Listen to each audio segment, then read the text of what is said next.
சிறப்பு.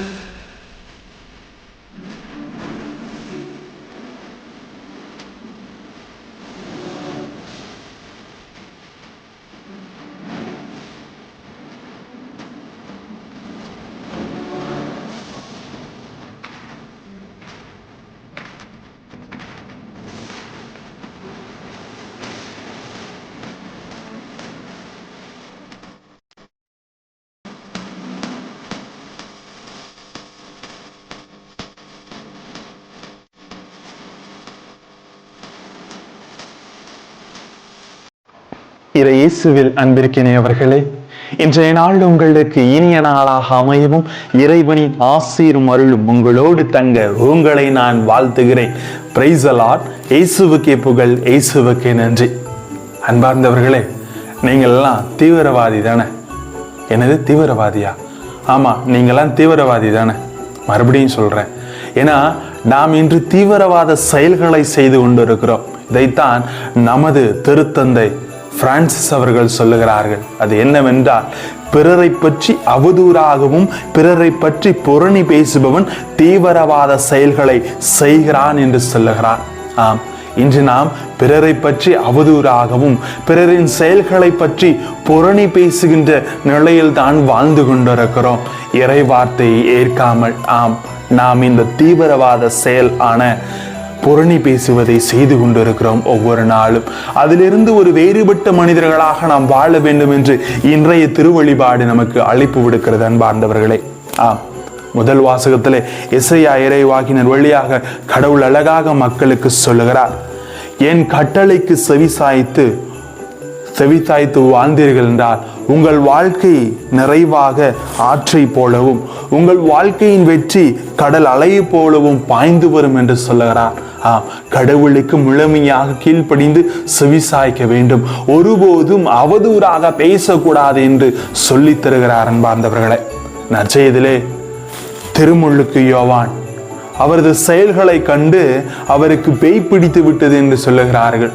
ஆண்டவர் இயேசு கிறிஸ்துவை பார்த்து இவன் ஒரு பெரும் தீனிக்காரன் என்று சொல்லுகிறார்கள்.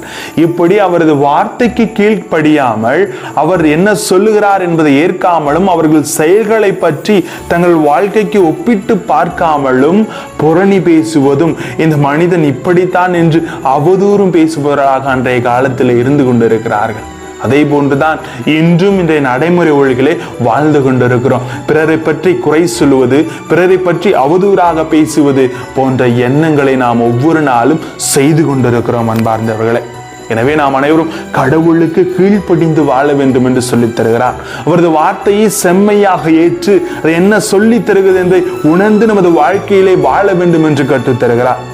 1 சாமுவேல் புத்தகம் 15ஆம் அதிகாரம் 22ஆம் வசனத்திலே சாமுவேல் அழகாக சொல்லுகிறார், கீழ்ப்படிதல் பலியை விட சிறந்தது என்று. சவுல் அரசன் இங்கு ஒரு தவறை செய்வான். ஆண்டவருக்கு பலி சென்று பலி செலுத்துவான். இப்ப நீ பலி செலுத்தாத அப்படின்னு சொல்லியிருப்பார் சாமுவேல். ஆனா நான் அதிகாரம் படைச்சவன், நான் அரசன் அப்படின்னு சொல்லிட்டு கடவுளுக்கு கீழ்ப்படியாமல் அந்த பலியை செலுத்துவான். அதனால் அவனது வாழ்க்கை முற்றிலுமாக முற்றுப்புள்ளி வைக்கப்படுகிறது. கடவுளின் ஆசிரியிலிருந்து அவன் தள்ளப்படுகிறான். அன்பார்ந்தவர்களே, கீழ்ப்படிதல் எல்லாத்தையும் விட மேலானது. நீங்க கடவுளுக்கு கோடி கோடியா காணிக்கை கொட்டி கொடுக்கலாம், ஆனா உள்ளொன்று வைத்தும் புறம் ஒன்று பேசுகின்ற மனிதர்களாக இருந்தோம் என்றால் நிச்சயமாக நமது காணிக்கை இறைவனால் ஏற்றுக்கொள்ளப்படாது. எனவே நாம் அனைவரும் புறம் பேசுபவர்களாக, புரணி பேசுபவர்களாகவும் பிறரை அவதூறாக பேசுபவர்கள் ஒருபோதும் இந்த உலகிலே வாழ்ந்து விடக்கூடாது. அன்பார்ந்தவர்களே, ஆனா இன்னைக்கு மனிதர்களாக நாம் பிறரின் வெளி தோற்றத்தை கொண்டுதான் பார்த்து வாழ்ந்து கொண்டிருக்கிறோம். இன்னைக்கு நற்செய்தியில முதல் வசனத்தில் அழகாக சொல்லியிருப்பார் கடவுள், இவர்களை யாருக்கு ஒப்பிடுவேன்? என்னன்னா இன்னைக்கு நல்லா ஒப்பிட்டு பிறரை ஒருத்தரை அவங்களுடைய நிலைமையும் அவர்களது பணத்தையும் அவரது வாழ்க்கையின் நடைமுறையும் வைத்து ஒப்பிட்டும் பார்த்து வாழ்ந்து கொண்டு இருக்கிறோம்.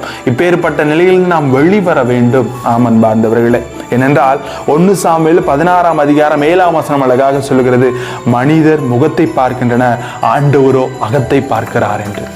நம் இறைவன் நமது உள்ளத்தை பார்க்கிறார், நமது தோற்றத்தையோ நாம் கொடுக்கும் காணிக்கைகளையோ நாம் ஆடம்பர வாழ்க்கையில் ஆமா நான் பெரியவனா நிறைய பேருக்கு உதவி செய்ய எந்த இதை பார்க்கல கடவுள் நமது உள்ளத்தை பார்க்கிறார். பிறரை பற்றி அவதூறு பேசாமலும் பிறரை பற்றி ஒருபோதும் புரணி பேசாத மனிதர்களாக இருப்பவர்கள் தான் ஆசீர்வாதத்தை பெறுவார்கள் என்று சொல்லப்படுகிறது. இணைச்சட்டம் 4:1 அழகாக சொல்லுகிறது, நான் உங்களுக்கு கற்றுத்தரும் நியமனங்களை முறைமைகளின் படி ஒழுகுங்கள் என்று சொல்லுகிறார். அவர் சொல்லிக் கொடுத்ததை ஒவ்வொரு நாளும் நமது வாழ்க்கையில செயல்படுத்தினால் போதும் நாம் ஆசீர்வாதத்தை பெறுவோம் அன்பார்ந்தவர்களே. அதைத்தான் இந்த திருவருகை காலம் நமக்கு நினைவு ஊட்டுகிறது. எனவே தீவிரவாதியா மட்டும் இருக்காதீங்க. பிறரை பற்றி ஒருபோதும் புரணி பேசார்கள். இக்கரைக்கு அக்கறை பச்சையா தான் தெரியும். எப்பயுமே நாங்கள் கம்பேர் பண்ணி அடுத்தவங்களை பற்றி பேசிக்கிட்டு தான் இருப்போம். இனிமே அதை விட்டுடுவோம். இந்த திருவருகை காலத்துல முழுமையா அதை விட்டு ஒழித்து விட்டு ஆண்டவருக்கு உகந்த பிள்ளைகளாக அவருக்கு கீழ்ப்படிந்து வாழுங்கள். ஆசீர்வாதம் உங்களையும் உங்கள் குடும்பங்களையும் தழுவி கொள்ளும் அன்பார்ந்தவர்களே.